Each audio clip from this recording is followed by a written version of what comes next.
Tudo bom, estudantes da terceira série? Eu sou Adriano, professor de artes. Pessoal, hoje nós vamos fazer uma retomada do conteúdo com relação à Semana da Arte Moderna e com relação ao tropicalismo. Então faremos uma revisão sobre o conteúdo sobre Semana da Arte Moderna e movimento tropicalismo no Brasil, analisando sua história e sua influência na arte brasileira. A gente vai dar uma olhadinha novamente sobre como existiu essa influência desse primeiro movimento, essa transformação da arte brasileira e como ela se tornou quase que uma onda, como se fosse uma pedra jogada na água. Então teve esse primeiro momento dessa transformação no Brasil e logo em seguida vai ter uma segunda onda pela Tropicália que vai continuar essa transformação da arte brasileira. Então vamos fazer duas perguntinhas, gente, só para a gente poder tentar entrar no clima da aula, a gente tentar observar a cabeça desse povo que estava acontecendo no país nesse momento. Uma pintura com uma cor ou formato fora do normal pode ser considerada uma inovação técnica? De repente você olha uma pintura e você vê que aquela pintura ela tem, de repente, uma mão um pouquinho mais longa, uma proporção não tão correta, não tem mais aquela cara de arte clássica, mas tem uma cara de uma arte cheia de cores e cheia de deformações. Você acha que isso é alguma coisa técnica a mais do que o modo antigo de pintura? Dá uma pensada. E será que a Semana da Arte Moderna ainda conseguiu impactar o Brasil 45 anos depois da sua realização?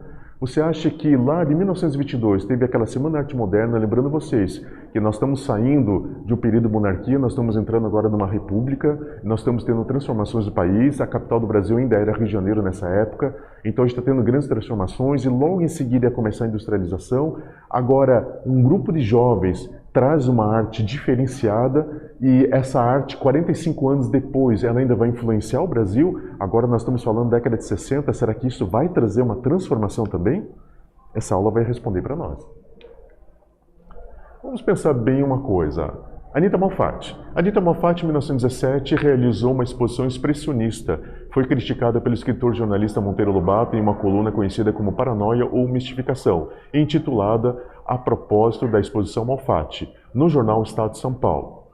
Eu quero lembrar vocês o seguinte, que quando a gente fala de arte expressionista, a gente está falando das vanguardas europeias que aconteceram lá na Europa, em 1905, mais precisamente na Alemanha. Foi uma transformação estética porque a Europa estava passando transformações, ia começar logo em seguida, em 1914, a Primeira Guerra Mundial. O próprio Império Alemão estava sofrendo várias transformações, existia um sistema ditatorial, então você não tinha uma voz ativa, você não podia falar, e os artistas sentiram a necessidade de trazer o que estava acontecendo dentro de uma Alemanha, então surge o expressionismo.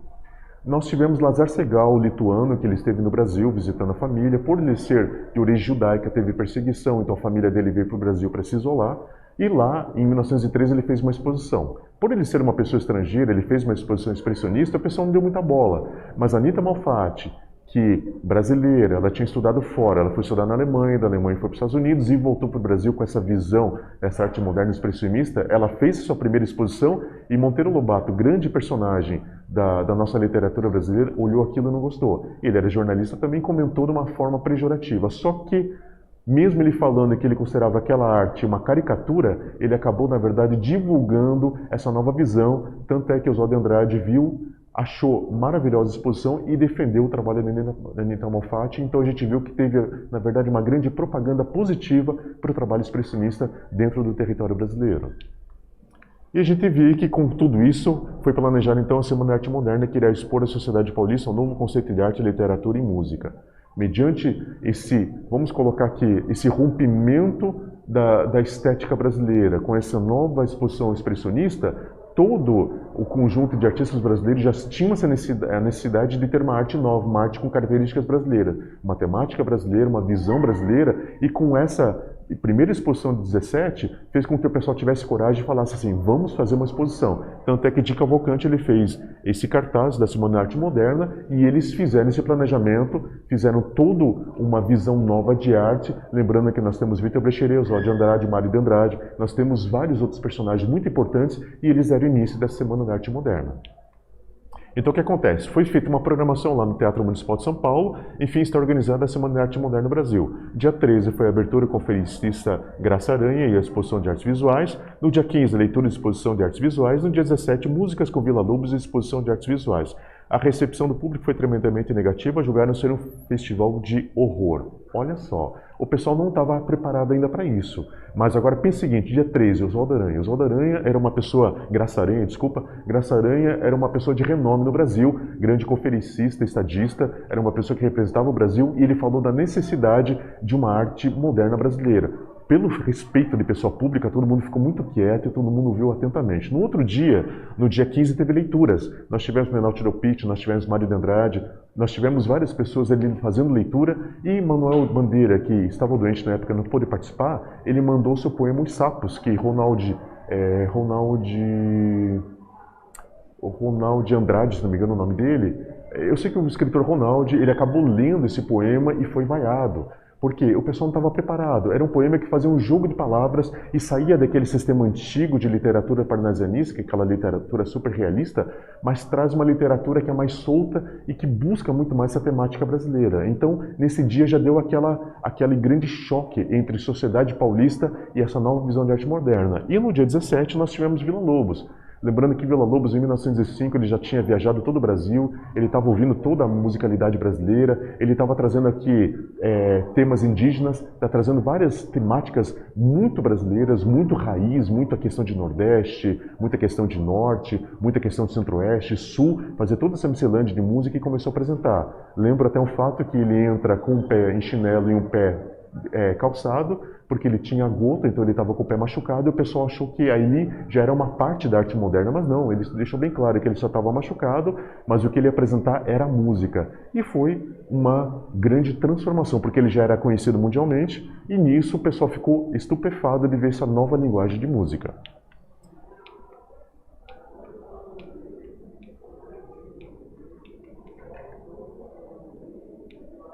Aí, desculpa.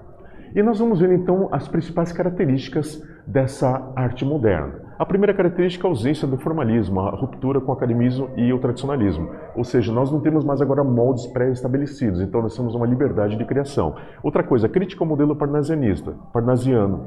O modelo parnasiano era um modelo que era aquele modelo da arte realista, aquela arte que retratava a realidade. Só que nessa arte moderna eles queriam trazer mais a questão interior da pessoa, mais a questão do sentimento, a sua interpretação da realidade, que ela podia ser diferente da realidade nua e crua que estava sendo apresentada. A influência das vanguardas europeias, ou seja, a Europa estava dando grandes transformações, estava surgindo ali expressionismo, cubismo, fauvismo, vários ismos novos e estavam transformando totalmente a estética que estava sendo apresentada para o mundo com relação à arte. Nós temos a valorização da identidade brasileira e cultural. Então nós temos agora uma temática vinculada exatamente ao país. Tudo aquilo que o país apresentava para o mundo, que o mundo ficava muito abismado com a quantidade de cores, quantidade de fauna, a nossa alegria, a nossa musicalidade, e agora ele está apresentando isso para o mundo. Nós temos também a fusão da influência externa nos elementos brasileiros, ou seja, nós estamos pegando aquilo que é externo, que é interessante, trazemos para a nossa cultura, transformamos e damos aquela cara de Brasil. E experimentações estéticas e liberdade de expressão, ou seja, agora o artista não tem mais medo, ele pode experimentar, ele pode fazer coisas novas. Essa é a visão que está acontecendo agora nessa arte moderna. Então, gente, só para a gente poder dar uma pequena relembrada de tudo aquilo que a gente viu, vamos fazer duas perguntinhas rápidas? Cite duas características da arte moderna brasileira. Escreva com as suas palavras. Cite duas coisas que eu já citei que caracterizam uma arte totalmente nova feita aqui no Brasil. Eu fico aguardando vocês. Até daqui a pouquinho.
Responderam lá, pessoal. Ah, só fazendo um adendo, tá? Quem fez a leitura do poema Sapos no segundo dia da Semana Arte Moderna foi Ronaldo de Carvalho, grande escritor e grande proeminente da literatura brasileira, ok?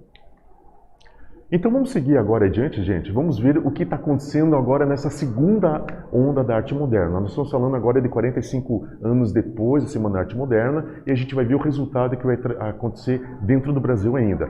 Só situando vocês, nós estamos agora falando no período do Brasil que nós temos a queda de João Goulart e nós temos agora uma ditadura militar, ou seja, os militares estão cuidando do país num regime bem forte, no qual existe uma coisa chamada censura. A censura, você não tem liberdade de falar o que você pensa, por quê? Existe um sistema e esse sistema ele não pode aceitar que exista contradições dentro da forma que estava sendo feito no Brasil a administração, ok? Então, na época em que a Tropicália surgiu no ano de 1967, o Brasil estava vivendo sob comando de militares, esse período conhecido como ditadura militar, pois o povo não podia escolher os seus representantes e sofria a ação da censura aos mecanismos de comunicação e na expressão artística. Ao lado, a histórica música Cálice, de Gilberto Gil e Chico Buarque, nela a palavra cálice se torna ambígua, pois é vista como algo subliminar ao verbo calar. Vocês podem dar uma olhadinha aqui na ilustração do lado, gente. Ali nós temos ali escrito veto, vetado e uma assinatura oficial, ou seja, nós temos um período em que todo tipo de expressão artística, pode ser musical, visual, de que forma que seja, ela tinha que passar por uma comissão, essa comissão fazia a leitura, e com a leitura se tinha uma coisa que não batia muito, então ela era vetada. Tanto é que nessa época, nós estamos falando do surgimento da televisão no Brasil na década de 50, quando aparecia um programa de televisão, aparecia um cartaz falando esse programa é recomendável para maiores de 18 anos ou não recomendável para menores de 14 anos. Então aparecia isso, situando que isso era próprio e impróprio para se assistir. E para os nossos artistas brasileiros que eram super inteligentes, eles começaram a fazer uma coisa chamada concretismo, ou seja, um jogo de palavras. Esse jogo de palavras, uma palavra pode ter dois significados. Então a palavra cálice, cálice pode ser aquele copo, né, que você bebe, ou cálice pode ser o ato de você não falar. E isso, muitas vezes, algumas músicas passavam pela censura sem ela perceber, e nós tínhamos quase que uma mensagem subliminar, mas os jovens que estavam tentados estavam ouvindo isso, porque a geração Tropicália ela queria fazer um protesto político e queria falar que não concordava com o sistema brasileiro da época. Então nós temos ao mesmo tempo, nós tínhamos esses problemas sociais. A televisão, o cinema, o rádio começaram a marcar espaço. Os canais de TV tinham festivais de música e isso movimentou muito a música cultural, a indústria cultural e o entretenimento. Virou um movimento cultural chamado Yeah Yeah Yeah, Yeah Yeah Yeah do inglês, impulsionado pela Beatles 1965. Agora veja bem, Beatles se tornou vamos colocar assim como uma explosão mundial de música. Eles tinham uma cultura pop, que é uma cultura que surge lá na Inglaterra, lá mais ou menos na década de 60, era uma linguagem contra o consumismo que estava acontecendo no mundo, e esse veio para o Brasil. Quando veio para o Brasil, os jovens amaram isso, só que esses jovens que pegaram essa questão dessa coisa da Inglaterra, essa coisa da cultura pop, a cultura dos Beatles, eles não estavam muito interessados com relação ao Tropicália e o senso político, mas estavam interessados mais em uma linguagem jovem. Então eles fizeram um movimento chamado Yeah Yeah Yeah, em alusão exatamente a esse nome, Yeah Yeah, que é contado dentro dessas músicas dos Beatles. E quem que vai surgir nessa época? Elis Regina, Márcia Rodrigues, Chico Buarque, pessoas que vão se tornar ícones da música brasileira. Os festivais, eles começaram a trazer para os lares brasileiros, que nem eu falei, televisão surge na década de 50 e daí começa a trazer para o público brasileiro uma nova diversão. E esses festivais tinham torcida organizada, então o pessoal torcia para os seus artistas e as tardes de domingo começaram a ser dedicadas às pessoas virem e apreciarem música e com isso esse movimento começa no Brasil. Então existiam nessa época diversos grupos musicais, cada qual com suas ideologias, e como deveria ser a música, de um lado tinha alguns jovens que exaltavam a cultura estrangeira, copiando seus estilos visuais musicais, chamado Jovem Guarda, movimento Yeah Yeah Yeah. Então o que acontece? Esse movimento começou a vir, os jovens começaram a gostar, porque as músicas falavam sobre a linguagem do jovem, sobre a forma do jovem viver, então muita gente começou a pegar isso como forma de vida. E lembrando vocês que nós tínhamos nessa época cinema, e nós tínhamos música e os festivais. E o programa Jovem Guarda, que também aparecia na televisão, ele começou a ser um ícone do rock brasileiro. Então o pessoal começou a pegar aquele rock inglês e transformar no rock brasileiro, e foi a febre dos jovens da época. E do outro lado existia a Bossa Nova, criada em 58 por Tom Jobim, música, Vinícius de Moraes, poesia, João Gilberto, batida de violão, ritmo, uma mistura do samba brasileiro com blues, jazz, estilo musical muito apreciado pela classe média alta do Rio de Janeiro. Então, nós temos também, na questão do Rio de Janeiro, na questão do Brasil em si, nós tínhamos um pessoal que já gostava de uma música muito refinada, gostava do jazz, lembrando que o jazz ele tinha surgido nos Estados Unidos, exatamente mediante a cultura negra americana, e daí veio para o Brasil e caiu no povo da classe média. Então, a classe média, aquela classe um pouquinho mais privilegiada, achou muito interessante. E nós tínhamos Tom Jobim e Vinícius de Moraes, que eram emblemáticos, poeta e músico, e eles pegaram isso e começaram a fazer uma coisa nova, e João Gilberto, que tinha muito essa questão de samba, ele dá aquele toquezinho de aquela batida de samba. Então, essa tríade musical transformou a Bossa Nova. Lembrando vocês que Bossa Nova, em 67, foi gravada por Frank Sinatra e acabou entrando em trilha sonora de filmes tipo 007 e pegou, vamos colocar que a Bossa Nova trouxe o Brasil para o mundo, internacionalizou o Brasil com relação à música. E nós temos também, daí, em 67, o tropicalismo em si, um movimento artístico que visava transformar a influência estrangeira numa cultura totalmente brasileira, com a mescla de música e tecnologia, como, por exemplo, as guitarras elétricas, lançamento do álbum Tropicálias Panis ou Circenses. Ou seja, esse disco, vamos colocar assim, ele fez uma mistura de música clássica, música pop, música rock, tudo isso numa cara de Brasil. Visualmente vocês vão ver que eles têm as cores da África, as cores do Brasil, e eles queriam trazer essa questão de brasilidade em tudo. E eles pegaram a parte eletrônica, guitarras elétricas, e trouxeram a guitarra elétrica que estava lá no movimento Jovem Guarda, trouxeram para dentro da música tropical. E a música tropical, o que ela tinha de diferente? Ela tinha um senso político, ela era uma música de protesto político. Então, uma música que falava sobre a questão do jovem não aceitar aquilo que está acontecendo no Brasil. Então, isso foi a grande transformação que nós tivemos no Brasil mediante a música.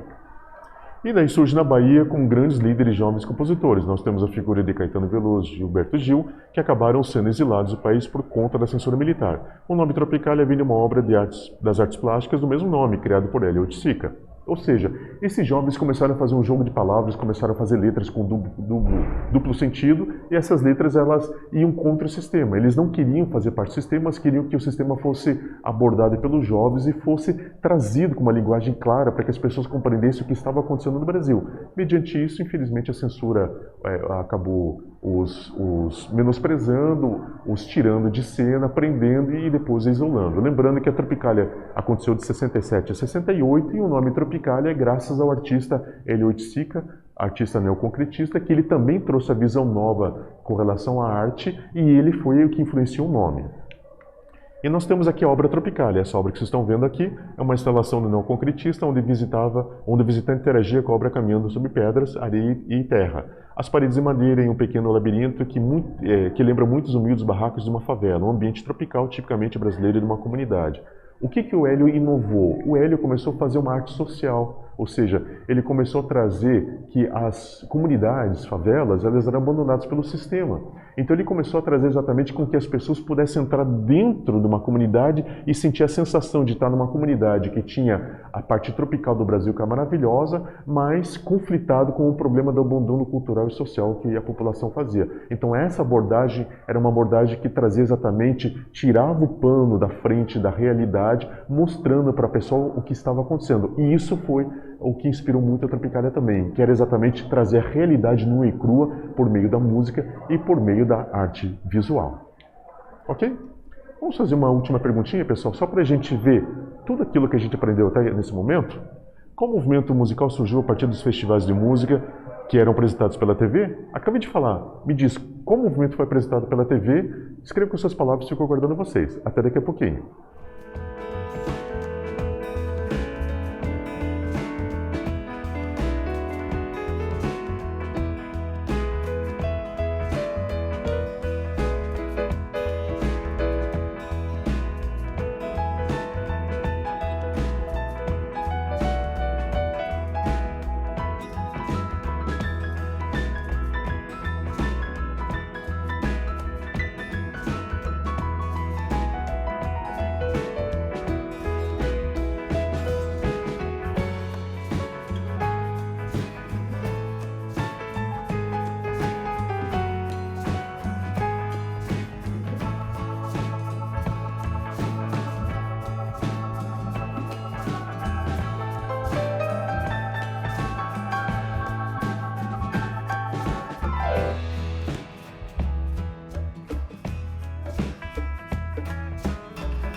o que nós vimos hoje? Nós relembramos com relação à Semana da Arte Moderna, nós vimos a transformação que ela fez na arte brasileira, mudou a estética, o artista teve liberdade e, mais importante, trouxe a temática brasileira para dentro da arte, mostrando para o Brasil um Brasil feito por brasileiros. E também nós vimos o movimento tropicalista. Dentro do movimento tropicalismo, nós vimos também Jovem Guarda e vimos também Bossa Nova. Entendemos que ele foi uma segunda onda da Semana da Arte Moderna e também fez uma transformação sonora e estética do Brasil, fazendo com que a arte ela tenha essa liberdade de transformação e trazendo uma coisa genuinamente brasileira.